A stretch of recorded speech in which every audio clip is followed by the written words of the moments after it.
বন্ধুরা, আমার চ্যানেলে তোমাদের সকলকে স্বাগত। আজ আমরা ক্লাস 8-এর রায়ান মার্টিন প্রশ্নবিচিত্রা থেকে ভূগোলের দ্বিতীয় পর্যায়ক্রমিক মূল্যায়নের প্রথম স্কুল সলভ করব।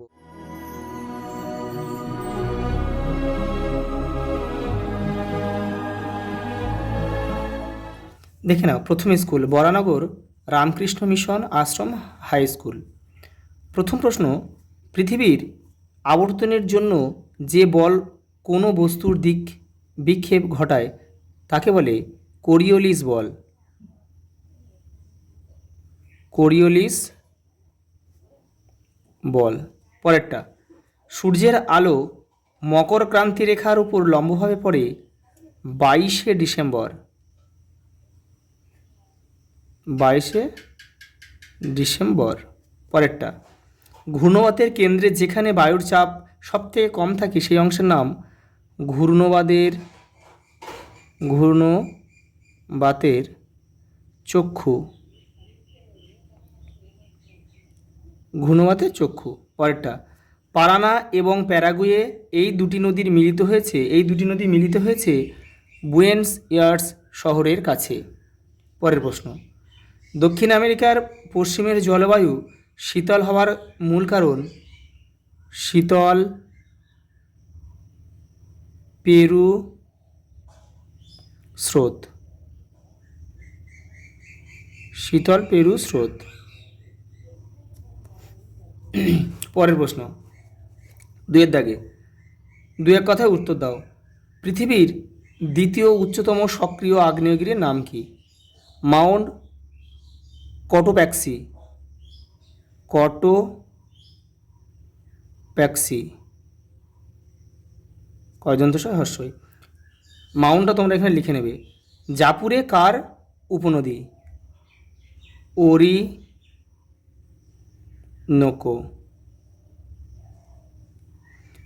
আমাজন অববাহিকার আয়তন কত? 70,50,000 বর্গ কিমি। গোধূলি অঞ্চল দেখা যায় কোন ধরনের অরণ্যে? সেলভা।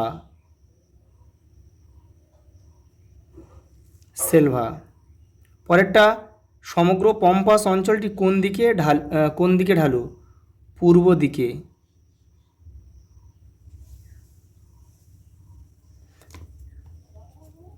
পরেরটা দেখে নাও।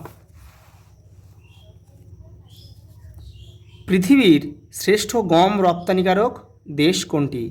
আর্জেন্টিনা।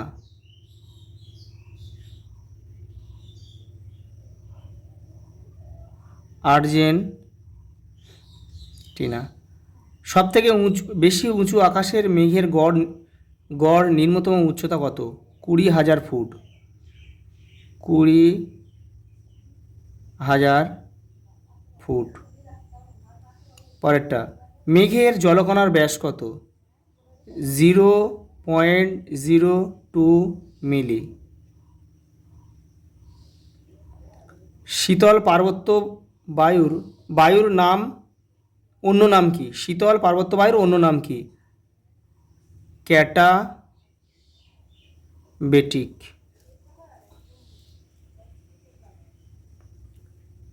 পারানা ও প্যারাগুয়ে নদীর অববাহিকায় অবস্থিত সমভূমিটির নাম কি? গ্রান চাকো।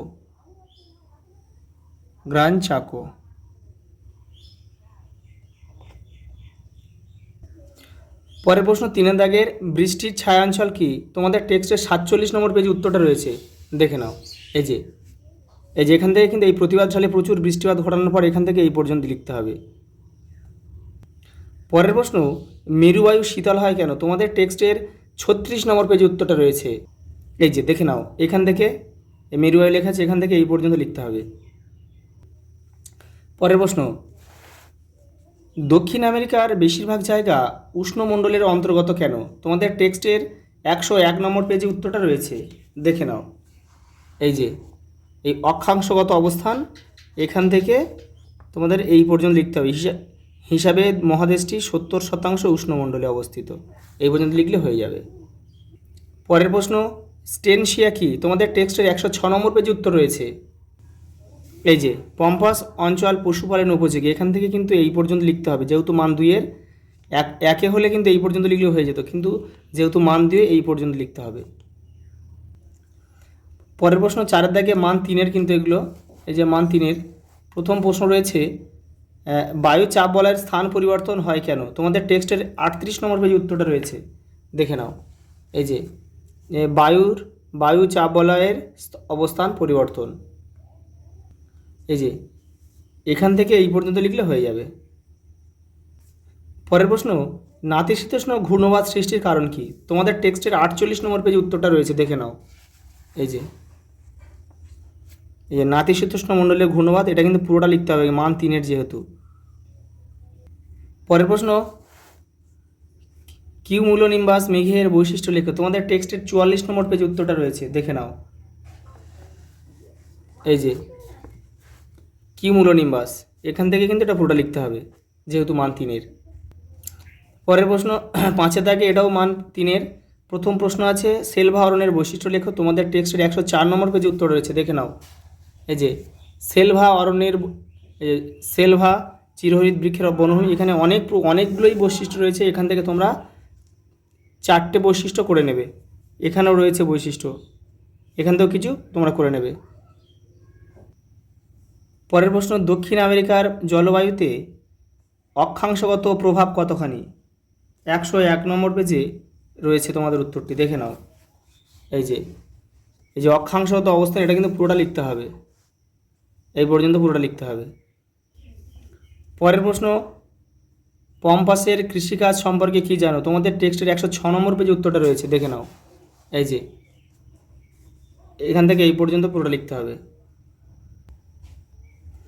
পরের প্রশ্ন 6 দাগের মান 5-এর পৃথিবীর যে কোনো 3টি সাময়িক বায়ু সম্পর্কে আলোচনা করো। তোমাদের টেক্সটের 39 নম্বর পেজে উত্তরটা রয়েছে, দেখে নাও। প্রথমে সমুদ্র বায়ু লিখবে, তারপরে তোমরা এখান থেকে স্থলবায়ু লিখবে এই পর্যন্ত, তারপর তোমরা মৌসুমী বায়ু লিখবে, এখান থেকে এই পর্যন্ত লিখলে হয়ে যাবে। পরের প্রশ্ন, চিত্রসহ পরিচালন ও ঘূর্ণবাত বৃষ্টিপাত সম্পর্কে আলোচনা করো। তোমাদের টেক্সটের 46 নম্বর পেজে রয়েছে পরিচালন বৃষ্টিপাত, আর 48 নম্বর পেজে রয়েছে ঘূর্ণবাত বৃষ্টিপাত, দেখে নাও। এই যে এই পরিচালন বৃষ্টিপাত, এটা এখান থেকে পড়ে লিখবে একটু ছোট করে, আর এই ছবিটা কিন্তু তোমাদের আঁকতে হবে।